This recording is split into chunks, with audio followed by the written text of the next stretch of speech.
Alright, so we are preparing to catch you up a little bit here, Dale. Um, I know for a fact that we didn't have you go through the macromolecules with the big group, so I just want to show you where you're at for that. You go ahead and you get to my web page, so you'd follow it through the base tab, but I have it saved for mine. You go under my resource site, you go to third period, and as you can see, we've got all these different groups here. It will be your requirement to get yourself acquainted with each one of these and ask a few questions. Biggest things that I want to emphasize about each one of them is carbohydrates provide a large amount of energy for you and your body. So as we can see here, they're made out of carbon, hydrogen, and oxygen. Now, the reason they call them carbohydrates is you have the carbon molecule in a 1 to 2 to 1 ratio, with hydrogen being that middle 2 and oxygen being the 1.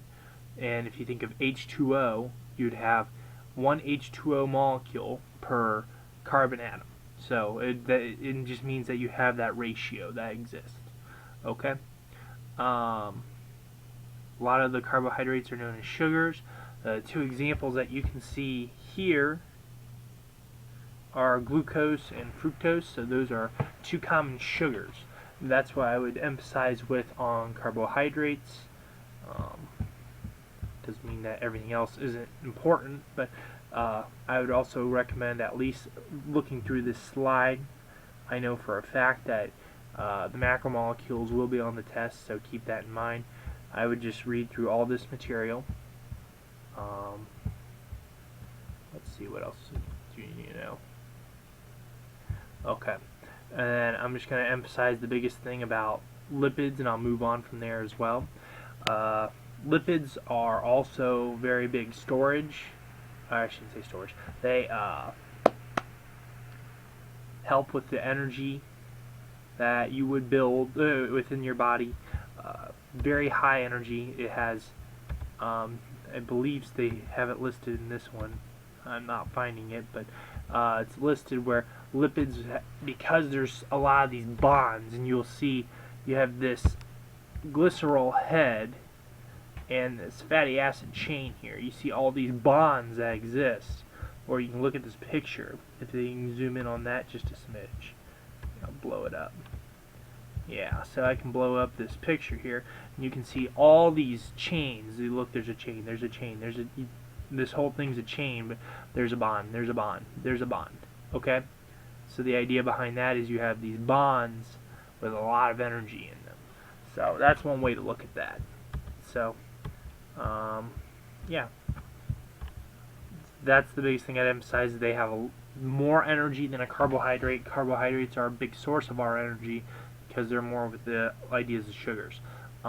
Examples of these include oil, fats.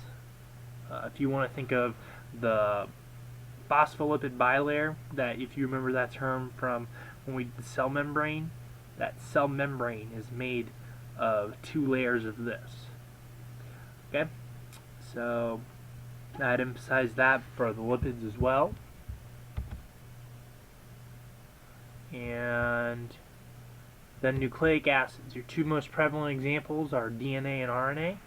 DNA and RNA are both found basically within the human body. You're not going to consume them unless you're just consuming flakelets or examples of that.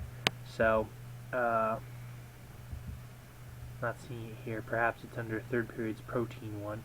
But one thing I want to make you look at is the fact that they have this phosphate, 5 carbon sugar, and a nitrogen base. So they have these building blocks. And if you would actually look at a nucleic acid and you would string it out, you would have this double helix formation where you can see my cursor is kind of looking at right now, and this is where this is your common example. If you want to think of this as DNA, if you cut that in half, that's kind of what RNA looks like. Okay, so you have that spiral ladder look. That's the prevalent example I can give you there. Okay. Again, you're going to need to read through all this and be very specific, and I'd even recommend reading through your period groups as well, or your periods, but I just know the third period group did a nice job, so I'm just going through some of theirs, or I'm looking for specific examples I can remember. So I believe you were in the protein group, so you should have some variety of what's going on here, but you can use them for antibodies. We end up talking about them with the enzymes, if you remember that. So we started talking about there as well. Organs are made of most of the protein. Okay, yeah, just more facts about proteins. Ball and stick model. You can see that there's nitrogen present within this. That's something that's, I guess, was common with the nucleic acids, but that makes it unique from the carbohydrates and lipids. That's the other one I'm looking for. So we'd have those in there as well. Okay. Like I said, that's what makes it unique. You look at that nitrogen in there. Okay. And this is how they actually. This is a really cool picture. If you'd actually look at the whole thing and break it down. If you can see this here, this is a literal ribosome.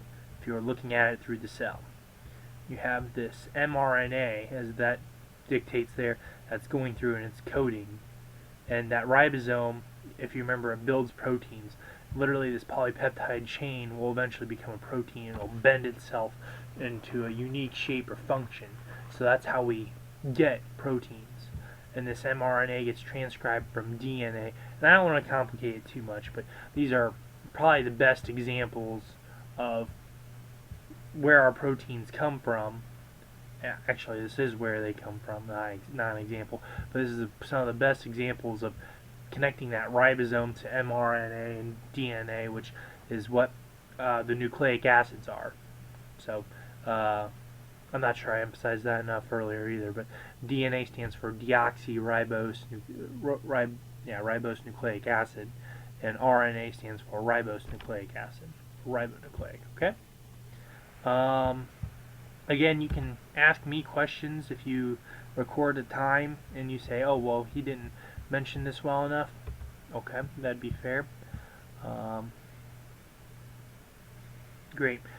It will be your task to read about these carbohydrates, and we need to go from there. So, I don't actually have the physical examples to do this again, but I then transitioned, after we were done looking at the macromolecules, into some more chemistry of life stuff, which is kind of what this whole unit's been about. And as you can see, this is where we left off. We talked about, oh, well, we had all sorts of reactions occurring, and then if we would add energy to one of those macromolecules, we could break down that macromolecule. Okay? So we would break down that macromolecule, and the example I actually used in class, and you weren't here for this, but I lit a Cheeto on fire. Now, Cheetos, if you think about them, and go ahead and find an example, or the back of a bag if you can at some point, and just any chips will do, but you'll notice that you find the word carbohydrate on there. You'll notice that you find the word fat on there, so that'd be an example of a lipid, and you also find protein. And while we don't really break down the proteins as much, or not as much in that flame, the big example I want to point out for that is that we break down those lipids, and the reason we can burn that chip or that Cheeto is this idea that we have a lot of fat in there, which you've heard, junk food isn't good for you. So that sort of thing where it's high in those lipids, so you could set it on fire. Now, it's also very dry.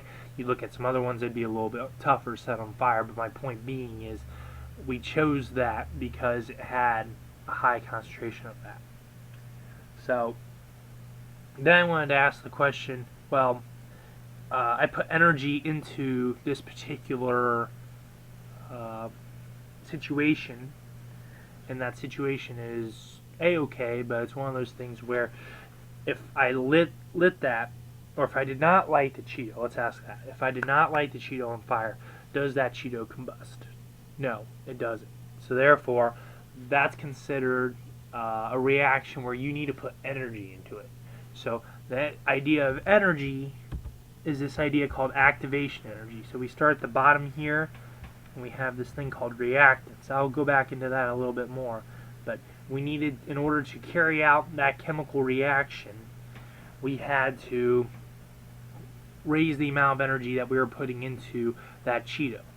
And that Cheeto from there was heated, and we put that energy through the flame in there. And then after that, it caught fire, and then it was able to carry out the rest of the reaction on its own. That's where this downhill thing comes in. And that's where we went with activation energy.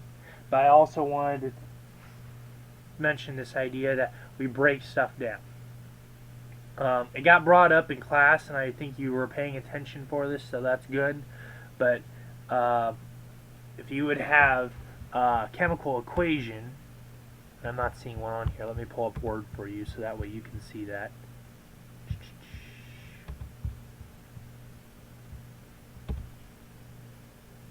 So you might have this chemical reaction where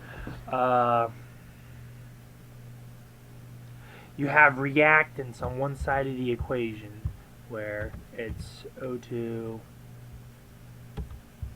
plus, actually, yeah, 2O2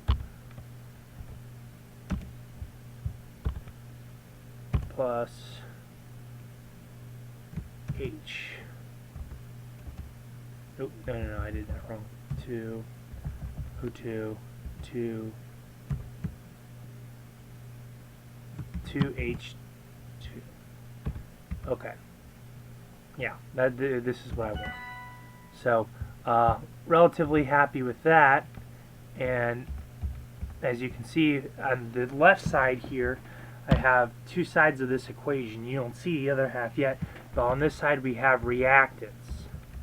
And reactants make sense because, well, it's the thing that's about to react. It's going to be a lot easier in that regard, where you can think of it as, you know, before I start, these are the things that are about to react. And then on the other side of the equation, we have what we consider our final product. So over here, when you have two hydrogen molecules that bond together with the diatomic oxygen where it's an atom, you end up getting 2H2O.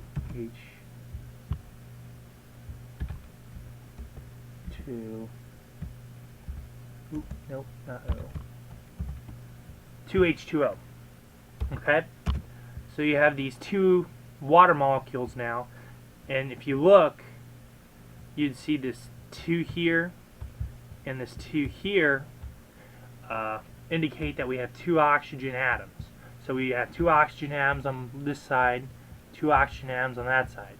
And we have 2 times 2 here, that's 4. You look at the 2 times 2, we have 4 hydrogen over here. So, when we're done, we finish with this idea that we have products. Ta-da! So, yep, that's the big thing I wanted to emphasize from that. And I don't know how much more time I have left in this video. So, okay, it says I have 1 more minute. I will transition into a different video for you, but in the meantime, those are the big things that you need to take from this. Truthfully, I also need your lab report from you. That's your first and pressing most priority, but this is going to be the biggest thing that I will have for you once you're done. I'm going to also post another video, like I said, but you'll have some lab report time, so I'm going to go ahead and post this, and it'll be good for now. Talk to me after this. Bye.